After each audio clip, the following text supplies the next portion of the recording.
Welcome back everyone to JFace Games. Today we are talking about character design. What about character design? Well, I'm going to talk about a couple different games. We're going to talk about Shadow of the Demon Lord, very briefly. We're going to talk about 5 Torches Deep and Cipher, because these 3 systems, to me, really got me excited about character design in my system. If you're new to the channel, I'm building an RPG. I'm looking at other games. We've talked about other games individually in their own merit. And I talked about what ideas I liked and what I'd like to take to kind of blend into my own game. And so today we're doing the same. So what about these games and where am I landing in terms of character design? Well, we'll start with 5 Torches Deep. So in essence, 5 Torches Deep, if you don't know, is an RPG that's like a 5e OSR sort of mod, right? Meaning that it uses a lot of 5e mechanics. I think you can just use 5e monsters with it, but it's its own OSR style game. And what it did really cool, what it did really well, is and I think I talked about this in another video, but I'm refreshing, is that it created 4 classes, right? It just said, look, there are 4 classes: warrior, zealot, mage, and thief, I think were the ones. And they said, these are your classes, choose them. And when you choose them, they come with specific features. But then afterwards, you would subclass at 3rd level, just like you would in 5e. And then the subclasses were fighter, ranger, barbarian. So you can see these are the actual classes of D&D, right? So the zealot, you had the cleric, the druid, the paladin, the mage turned into the warlock, the wizard and the sorcerer, and the thief turned into the rogue, the assassin, and the bard, right? So these were their subclasses. I thought this was a great idea. I love this design. And not only that, but the way they had each of these individual classes is that they, in essence, had a little table where when you became a cleric, there was this like table of, 6 powers, 9 powers. And you would just check off, they're all considered equal in nature. And so you become a cleric, you get like a skill, and then you have access to these 9 powers, and then every other level you get to check one off that you want, right? So this one gives you +2 to, rituals, whatever. This one gives you an attack, whatever. And so that was it for all the classes. It was this sort of a la carte concept, and I loved it. I thought it was great. So, that being said, I've taken that idea to a degree, and you're going to end up having these 4 main classes you choose from. I changed them around a little bit. I made this the rogue. Let's get rid of all these guys underneath. And I made this the talent, right? So those are your sort of classes. Now, what else do we got? Shadows of the Demon Lord. What did Shadows of the Demon Lord do that was great? Well, Shadows of the Demon Lord is a cool RPG that is very dark. It's very grimdark, and it's very hard. But one of the things it did that was really cool, it does a lot of stuff that's cool. We're not going to go into the rules itself. We're just talking about character design. And I'm actually going to pull up the PDF so I have it. Okay, so what does Shadows of the Demon Lord do in terms of character design? Well, it has a very similar concept. You first have what you would refer to as the novice. Let me choose another color here. 1 second. Novice path, right?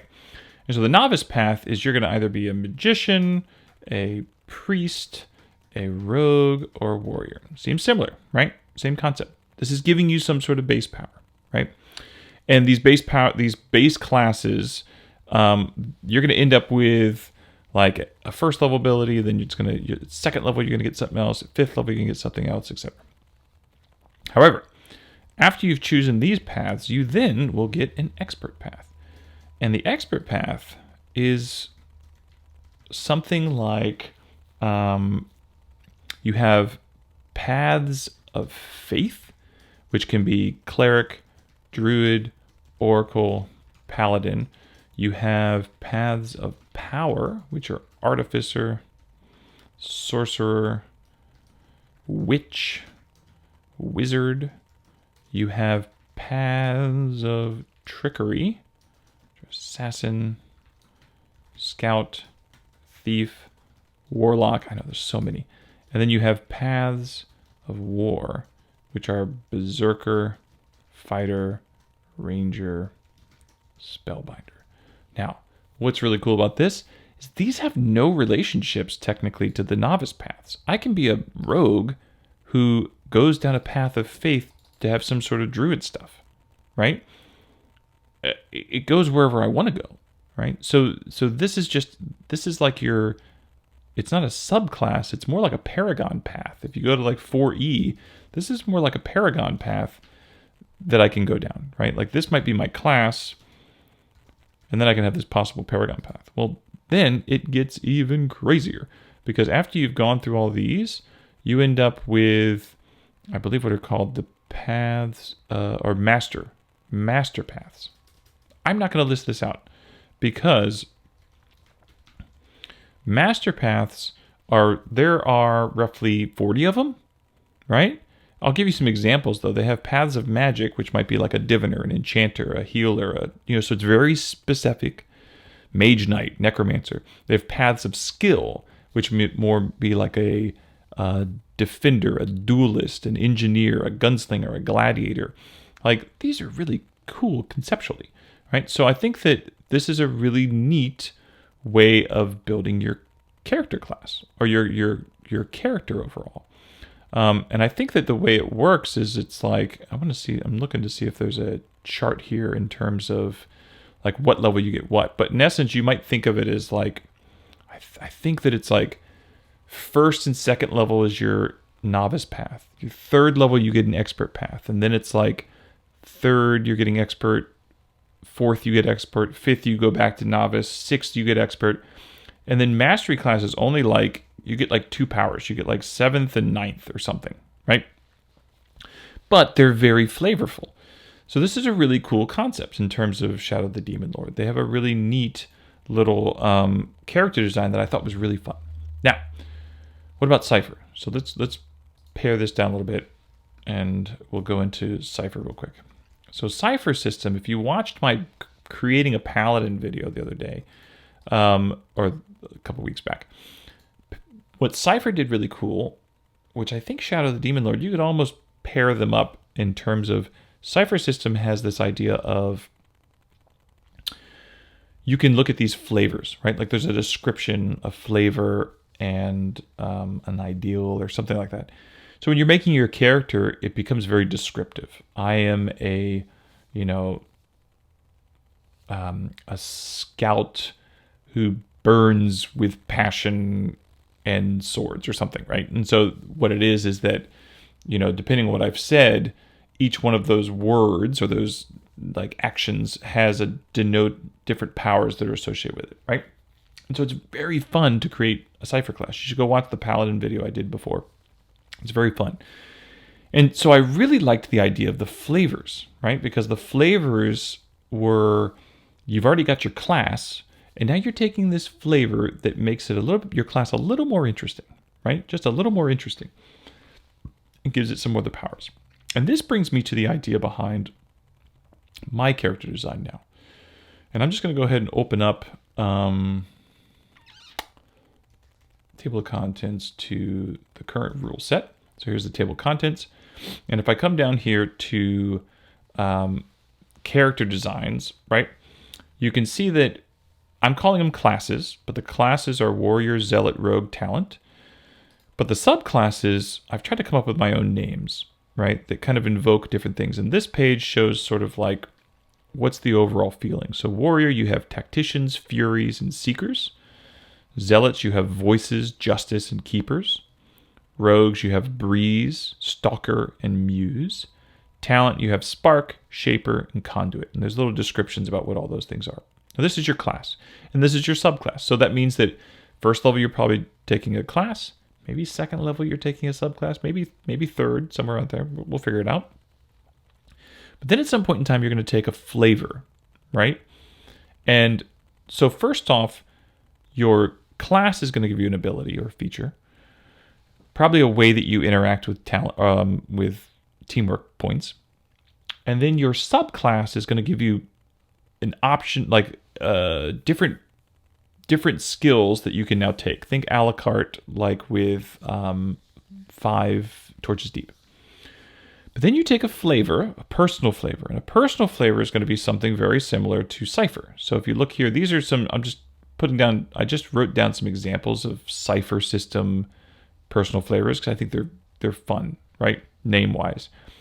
Crafts unique items, explores dark places, fights dirty, helps their friends. Like, these are flavors, which you can understand just by reading that. What are the potential powers that might be associated with it? Here's one, for instance, needs no weapon. And I put here, maybe that's your sort of monk-esque build. And these were the names of the powers that were associated with that in the Cipher system. Fists of Fury, Flesh of Stone, Advantage to Disadvantage, Unarmed Fighting Style. Like, you can understand that those are feats and how they would be really cool and how that would build you into a monk, right? So you're going to have your class. You're going to have your subclass, which is going to give you powers. You're going to have your flavor, personal flavor. And then you're going to have your team flavor, right?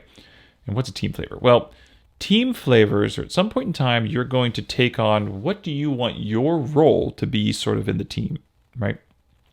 Do you want to be more supportive? Do you want to be more defensive? Do you want to be more aggressive because you're taking opportunities when the team opens them up, right? What's your X-Men moment, right? Like when the X-Men, or in Lord of the Rings, the RPG, when a combo is about to happen, what happens? And my idea behind teamwork flavors or team flavors is that there will be thresholds of team points. If you're not familiar with the system, what happens is on misses or with certain abilities, you have a shared pool of points. And as those points pool up, anytime you want as a player, you can take from that pool of points and add them to either allow yourself to hit, allow yourself to defend yourself, or allow yourself to do more damage as pluses, right? I rolled an 8. I grabbed 2 of the teamwork points. I have a 10. Boom. But those teamwork points drain down and other people might need them. Those kind of things. You have decisions to make. You can try and get massive spike damage. So team flavors are powers that you don't use unless someone activates a team action. Okay? And a team action is at some point in teamwork points. If you save them up enough, say, I'm just going to make it up. If you can wait until you have 6 points in the teamwork pool, then someone on their turn, they can burn all 6. Everyone gets to take one of their team actions immediately, and then you continue on in the normal order of attacks and a normal order of turns, right? So it's this triggered like action, right? Cinematic action where now this person throws a heal, this person tries to backstab someone, this person tries to distract someone, whatever. And depending on what team flavor you have depends on what sort of abilities you might have that can be utilized during that team action. So this is the current character design. You're going to have a class, a subclass, a personal flavor, and a team flavor. And hopefully it makes it really interesting. So in here, if you get into this area, you'll see that there, for instance, if you go into the warrior, you'll see different thoughts and different ideas. Like I'm starting to put down some concepts here. None of these are installed.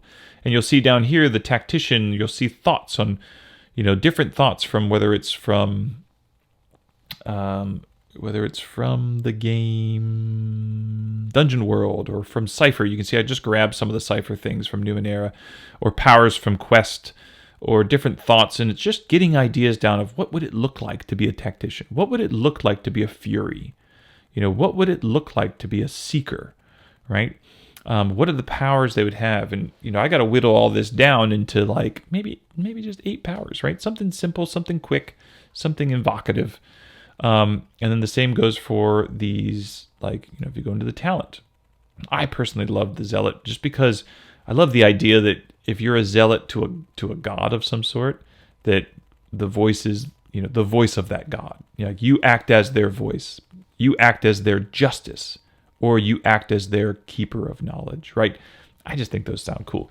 The keeper is actually it started off as my take on the druid, but now it's becoming something completely different. And I really like the idea of that you have this, wealth of knowledge. Anyways, video's getting long. That's it for today.